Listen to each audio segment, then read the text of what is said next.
Sa video na ito ay magpapakain tayo ng iba't ibang klase ng dahon sa mga alaga nating kambing. Ipapakita ko sa inyo kung anong dahon ang gustong-gusto nilang kainin.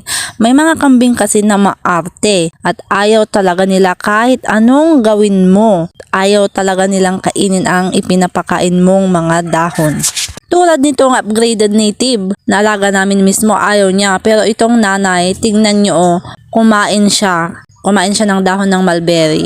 At ito, itry natin sa mga bagong dating na hindi namin alaga, pinapaalaga lang kay uncle ko. Katulad ng sinabi ko sa last video ko. Diba, gustong gusto nila kasi siguro nakasanayan nilang kainin. Mayroon ito sa kanila dati. O kaya nakain na nila nito nung sila ay maliit pa. Ito. Subukan natin Madre de Agua.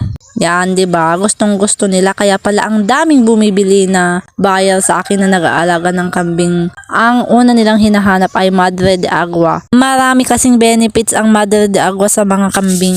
Ito naman mulberry, gustong-gusto niya. Nagtataka lang kami kasi yung mga alaga naming may lahing native. Ayaw nila ng dahon ng mulberry pero itong napier, ito yung gustong-gusto nila kaya nagkakaubusan yung mga binibenta naming napier. Pero para sa akin, mas maganda pa rin na pinapastol sila. Itong hawak-hawak ko ay dahon ng Rensoni. Binili ko yan sa online para ibenta, pero hindi naman mabenta. Kaya siguro hindi mabenta kasi may mga kambing na ayaw nila ang Rensoni. Pero ito, gusto naman niya.